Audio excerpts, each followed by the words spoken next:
Hello and welcome to Arch Eats. My name is George Mahey, and my co-host today and always is Cheryl Bear. Good to see you, George. Thank you. Always good to be here. Spring is officially here.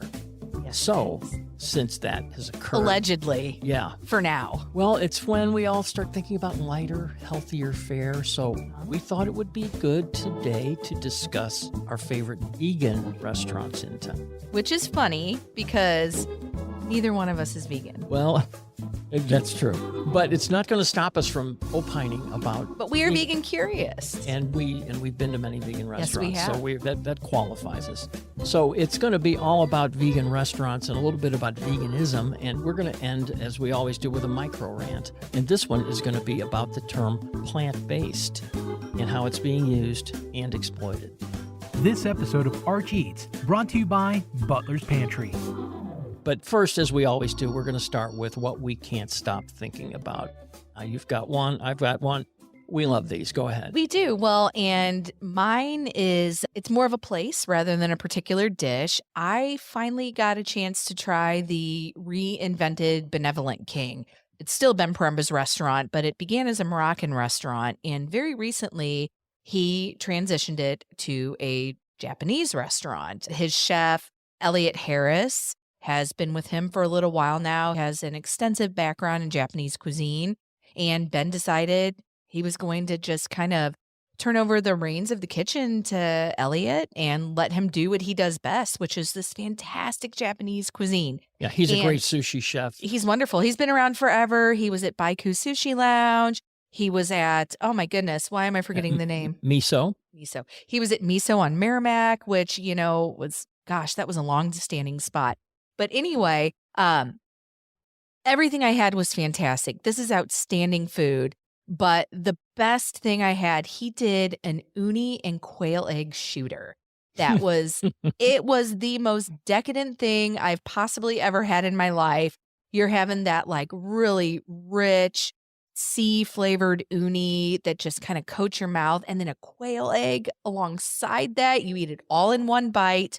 It lingered forever in a very good way. I can't say enough. It's one of the most interesting bites in St. Louis. Wow. And is this on the menu? It is on the menu. It's one of their smaller tastings. Highly recommend. Wow. That's a really unusual sounding dish. Yes, and it was wonderful. I revisited a place also called The Bow in Clayton. Oh, yeah. And they recently rolled out a new menu, and they did have you been there recently? They did a minor facelift, and it is really nice. They turn the lights down. They put those little lamps on the tables, the kind that adjust. It is so charming and cozy in there that it's unbelievable. The new menu is outstanding. There's a cow soy. Are you a fan of cow soy soup? I love it. I love it. I get it at Fork and Sticks all the time. And this will rival, if not best, the version. I haven't had the Fork and Sticks one in a while, and I love it. This one is really good. Oh, wow. I mean, really good. So put that on your list.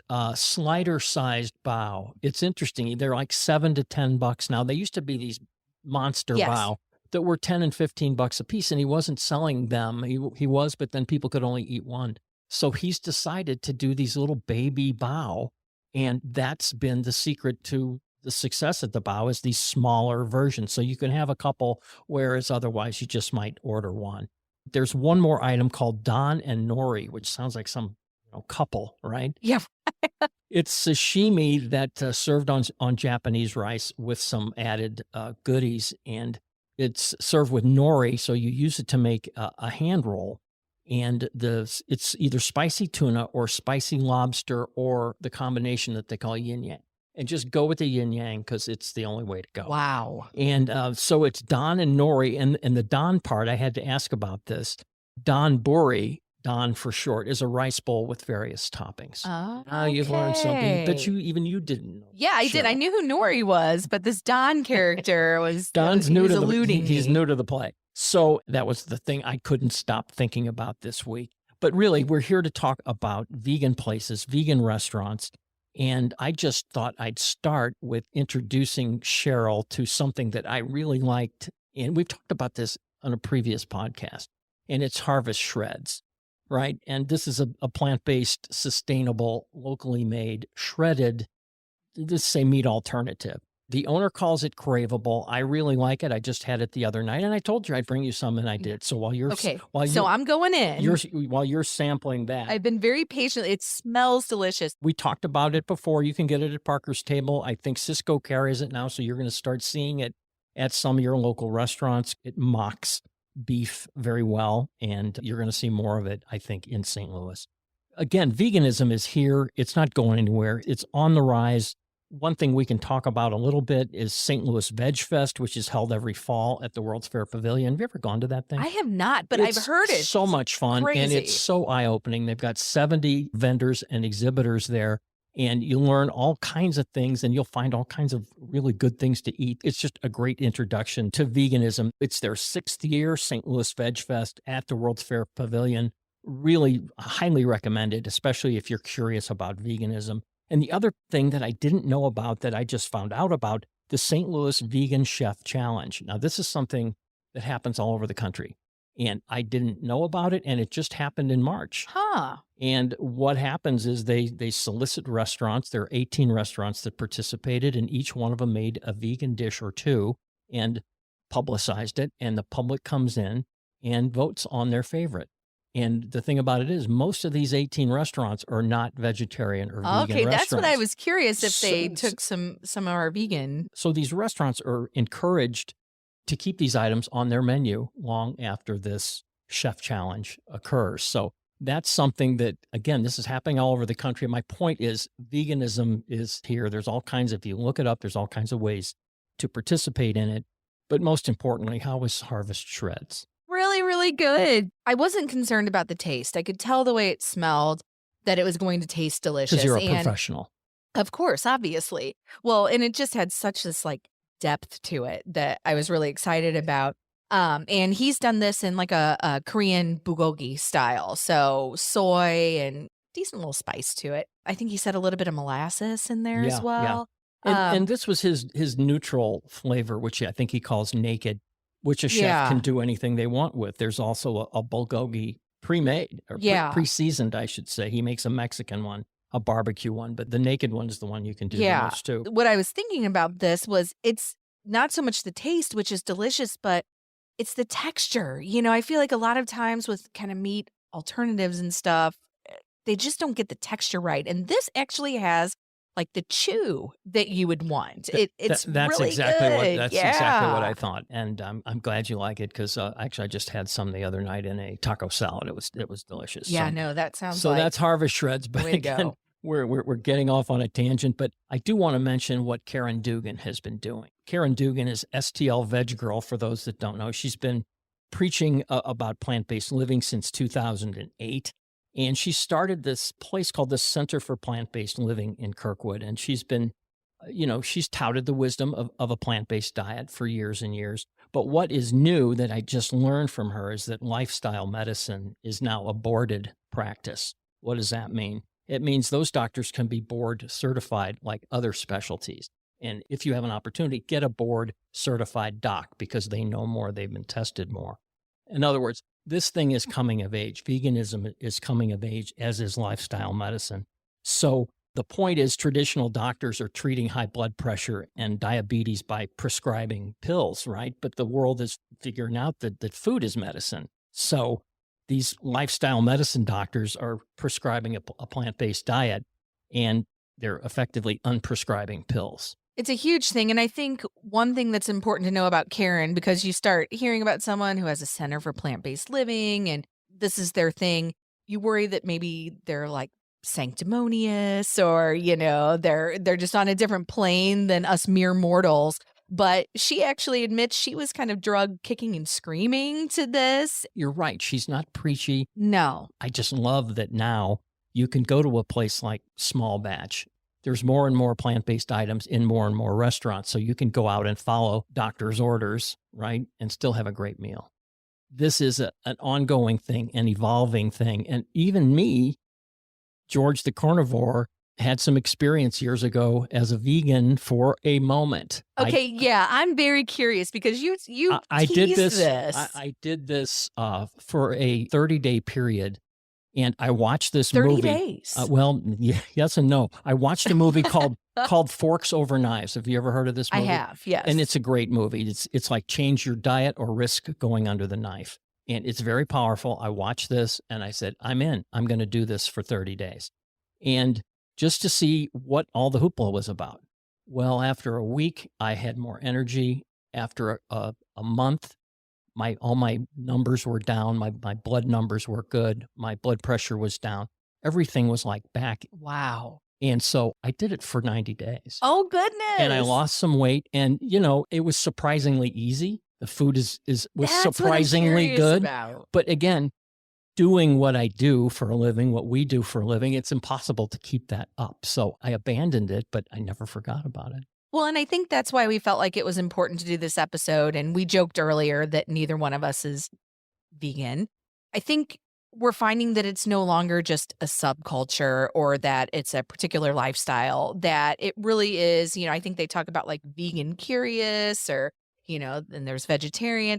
It's no longer, you have to subscribe to a particular dietary style to do this, that it's available to everyone. The food's great. And even if you jump into the pool by doing fat-free Fridays or meatless Mondays, that's a good way to do it. That's a good way to start. And I'm a believer. I saw it. I saw the numbers. And you hear a lot of these folks that have been, scared into this with a health scare, and all of a sudden their lives have changed. So I get the veganism thing. I mean, that's wonderful. And I guess along those lines, you and I, even though we do eat meat, we have some favorite places that we love to go to. I think that's been really exciting over the last few years. Really, it's been several years that you've seen these wonderful places that just kind of appeal to a wide variety of diners open up around town. And we actually each have kind of a handful of places that we frequent, even though we choose to eat meat sometimes too. We do. And what we tried to do, because there's so many, we tried to focus on vegan places or places that are mostly vegan, and not to throw shade at places like, Black Market Eats and Revel Kitchen and Ucraft and the Pokey restaurants. But we'll get into this a little bit. Some are strictly vegan and some are kind of stretching the bounds a little bit. And that's what I find interesting. Yeah. But for the most part, we wanted to only include places that were vegan or vegetarian, not just places that may have like a fun vegetarian or vegan dish on the menu, but places that really like this is their area of focus. Yeah. We'll be right back. Even though moms can do it all, doesn't mean they should. This Mother's Day, let Butler's Pantry help you give mom the gift of relaxation by ordering a Mother's Day brunch collection for either pickup or delivery. With nearly 6 decades of catering and event experience in St. Louis, this family business has created countless memorable moments. Order now, and they'll deliver a celebration that gives mom the pampered experience she deserves. Customize your menu and place your Mother's Day brunch order at butlerspantry.com, because every mom deserves to be celebrated in style. And now, back to the show. So, what do you have on yours that you love? One that I think is the most interesting, just because of the way it was conceived, was Small Batch. Yes. Down in Midtown Alley, it's called. Vegan food and whiskey are paired together there. Yeah, it's like, who the heck came up with that not idea? Not a marriage that you would think would work. No, it was the marriage of Dave and Cara Bailey that put that together. So there's over 100 whiskeys there. If you've been in it, it's on Automotive, the old Automotive Row. It's a 2-story restaurant. It's gorgeous. It's beautiful. There's a mezzanine there. Again, they keep the automotive theme alive. There's a bunch of photos of the Bailey family, all of them posing by vintage cars. It's really cool. It's one of these places that you can go to before a Grand Center play or concert. Which everyone's always asking, where do we go before the Fox? And that's one that sometimes people forget about. Yes. And I say, I don't care if you're a vegetarian or a vegan or a carnivore. There's things there that you like. There's a lion's mane mushroom cake, which is like a vegan take on a crab cake, which is delicious. The other item that I remember having there was beet hummus. So good. Anyway, there's just a whole host of goodies. And again, you pair them with whiskeys. They've got whiskey flights there. It's a great little restaurant. It's a restaurant that a lot of people don't forget about because they think it's vegan. And I don't know if I want to go there. Well, just go there. I couldn't agree with you more about it. It's kind of one of my favorite places in that area, in that Grand Center area. I am going to add something to my list that is a little bit different, and that is Terror Tacos. Have you been to Terror Tacos? It's one of my favorite places just in general. I think the city's only veggie taco stand or taco shop. What I love about it is that the owners, it's two brothers, Brian and Bradley. They started eating vegan cuisine when they were in like the hardcore, like it was like I've talked about subculture, like it was a political statement for them, like back in the 90s. And they would want to eat vegan cuisine, but they'd always find themselves going to these like super hippie places that just didn't fit who they felt like as people. So they set up this like loud, in your face, irreverent taco stand. I mean, I'm talking like monster burritos as big as your face, gooey. And when I say cheese, when I say meat, it is all vegan. Just think of like the most decadent gooey nachos with like chorizo and, queso all over them. That is one of my favorite. Like the vibe is so loud, it's irreverent. It's a powerful place, but man, this food is good. These burritos are the most craveable things you'll have, just overstuffed, as satisfying as it comes. So that is to the top of my list for sure. And one of the places that I frequented a lot during my vegan time was Seeds over Oh, on yeah, off in Demont. Demont. And Yeah. their sandwiches are so good. It's this charming little place. It kind of reminds you of a health food restaurant from years gone by, like back in the hippie days. And I mean that, Yes. in a positive way. They've got a Reuben with marinated roasted tempeh on it. They've got a smoked tempeh sandwich on sprouted bread, which is delicious. A great place. I think they have brunch there. They've got a nice outdoor area. So Seeds with a Z, it's a cool place that I think, again, everybody should try out. They've been there for a while. They're not like jumping on a bandwagon. They've been doing it for a while. Kind of another place, I guess my second one that's on my list that has been there for a little bit as well is a Treehouse. And this is also on South Grand, Terror Tacos on South Grand. Treehouse, owned by Bae Tran. She's a chef. She grew up in the restaurant industry. Her parents owned the Mekong and the Upstairs Lounge, when those were things in the heart of like South Grand nightlife district and all of that. This is her restaurant, and they're open for lunch and dinner and also brunch. That is my favorite meal to have there. I think that, when people are like, oh, I'm looking for a vegan brunch, or, oh, I'm looking for brunch, it doesn't matter what they're looking for. It's always at the top of my list. They have a fantastic eggs Benedict. They have these fried beets, chorizo scramble, Cuban sandwiches. It's up there on my list. Again, you're going to get these hearty, soulful dishes that just fill you so great. The first thing I had there were beet fries. Yes, those beet fries they are still awesome. have them. And the other thing I had there was Yes. I think it was a wild mushroom ravioli with cashew cream. Ooh, now I have not had that. Which is really good. But you're talking about vegan places, and then you're talking about eggs, and I think this is kind of what I was getting into. Yeah. All their food is prepared vegan. Yes. But you can get cheese, real cheese or farm eggs if you want for a vegetarian. Yeah, so this is one of those that teeters between vegan and vegetarian cuisine. Exactly. And a couple on my list go the same way. Yes. And I don't think that's a bad thing as long as people understand that once they, when they're considering it. Exactly. Pizza Head. Oh, I love Pizza Head. Yes. Same kind of thing. All vegan, but they have mozzarella cheese available if you want it. So what's your order at Pizza Head? I have to ask because I have a very particular one. I know there's one with spinach on it that I like. That's my favorite. It's Spinach basically like a artichokes? spinach artichoke. Exactly. It's basically like spinach dip in pizza form, and it's so garlicky. They use, instead of like a red sauce, they use a garlic olive oil base. Yeah. Oh my gosh. It's one of my favorite pizzas in town. Well, and it's the only place in town that I know of that serves a 20-inch pizza. That Yes. is a humongous pizza, which is the perfect size, really. If you want a really nice slice of pizza, cut it from a 20-inch pie. So I think it's the only vegan pizza place in town. You've got Pizzioli, which is changed slightly. You've got Pie Guy, which has a really great vegan pizza, but it's not vegan. Mhm. And again, Scott Sandler, who opened these places, or opened Pizza Head and Pizzioli, he's doing pizza, I think it's called Pizza Via in the Central West End come April. And it's interesting. Even he said, I'm going to start putting some meat on pizzas too, because I want to give people what they want. And that reminds me of another one that, I'm going to put you on the hot seat again, is Frida's in station number 3.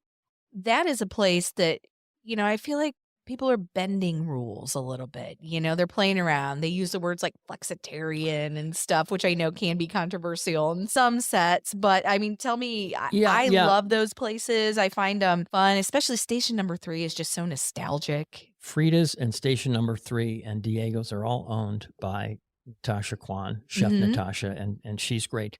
But yeah, ever since that Frida's reopened, they stretched the bounds a little bit. It became pescatarian in a sense. It had a few fish offerings, and that was by design. And I know they've got a lunch buffet. They just had one on Easter. They have one on Mother's Day that has, plant-based food, vegetarian food, pescatarian food. So again, stretching the bounds a little bit. Same thing down at her other restaurant, station number 3. Everything is vegan except the 2 items that are flexitarian. She says. Exactly. So a flexitarian is basically someone that follows a vegan diet but allows for some protein every now and then. Sure. Which is what I'd like to be in my real life here. Yeah. But it's, again, what we do, it's really hard to do. Yeah.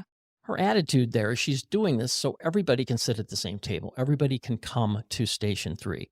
Like somebody said, I can bring my parents here now just because there are these flexitarian items, on the menu. So, and interestingly enough, the best selling item there is their station burger, which is a vegan item, which is something that she makes, and they can't make them fast enough. It's also the biggest seller at Frida's. But the other thing that she makes there is burnt ends out of jackfruit, gluten, and chickpea protein. Oh, wow. Now, I have not had her burnt ends. Again, it sounds like alchemy, great. sounds like magic to me. Yes. But she fries it and then tosses that in barbecue sauce and then caramelizes it up in an overhead broiler. And she said people just love them. And she said the crazy part, here's the backstory there. She'd never had a burnt end in her life. She'd never had one, but she created one. She said, I'd only seen pictures and I created these vegan burnt ends and people say, these are the best burnt ends. And she said, are they really? Because I have no idea. That's wonderful. So, anyway, that's kind of fun. And at Diego's, again, that was not really a vegan restaurant. It was right next to Frida's. She thought it might cannibalize Frida's sales if they made it vegan. So they kind of backed off. And people were asking for vegan items. And so they added some and they added some more. Now a third of their sales at Diego's are vegan. They're kind of drifting back and forth here across the fence. She thought that it would affect it. But she said at the end of the day, if people want Mexican, they're going to eat Mexican. And if there's vegan food on the menu, that's even better because that's something a little bit different. So Diego's is going big time. The one thing that characterizes what it means to eat vegan or vegetarian food in St. Louis now is that flexibility, but also that nostalgia. I feel like I love the Seeds of the world. I love places that give you they show the beauty of all that can be done with vegetables. But then I go to Looking Meadow, which is number 3 on my list there. And I have biscuits and gravy that, as Natasha's burnt ends, people say are some of their favorite barbecue burnt ends that they've had. Looking Meadows biscuits and gravy are up there on my list as far as my biscuits and gravy that I've had. Whether it's meat or vegan. I mean, it is a completely, fluffy biscuits, creamy gravy, hunks of, and again, vegan sausage, but the flavor, the texture, everything. She just nails it. They have a darling patio outside. They have just a sweet neighborhood coffee shop feel. Highly recommend their biscuits and gravy. Lots of pastries there as well. Lots of coffee drinks that are delicious. I've had some great coffees on there. A charming corner in Maple. Yes, it's just beautiful. It's a lovely spot. Another one of your places that I'll have to admit. So I'm all ears.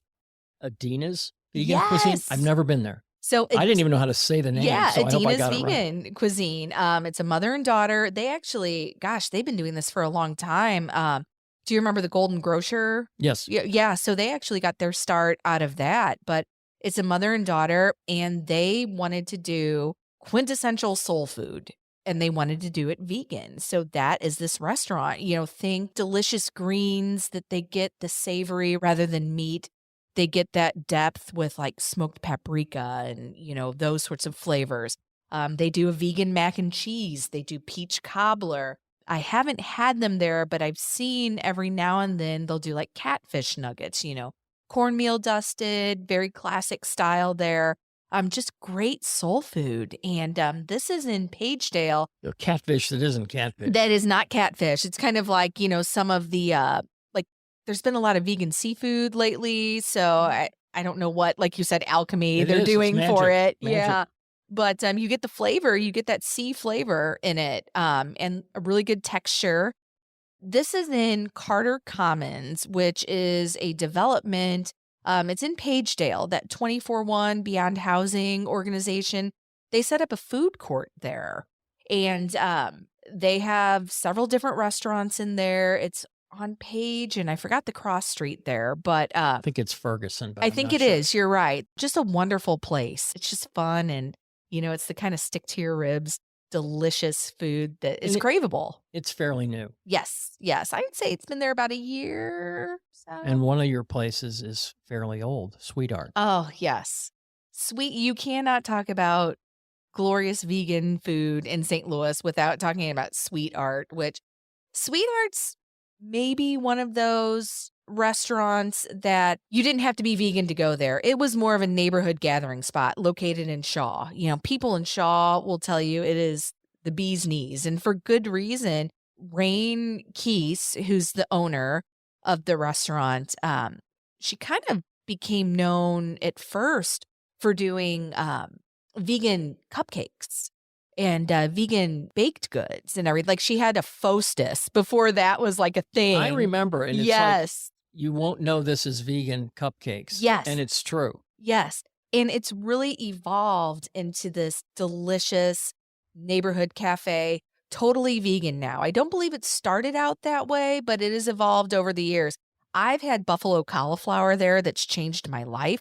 It is so delicious, just so decadent and flavorful, that you cannot have vegan cuisine in St. Louis without going to Sweetheart.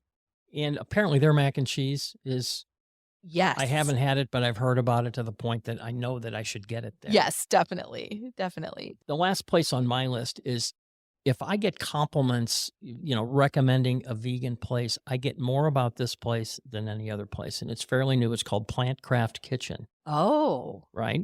Oh, see, now I have not been there yet, and I've heard you talking about it. This is Rachel Carr, who's a very talented chef. She had a meal service, a delivery meal service, right?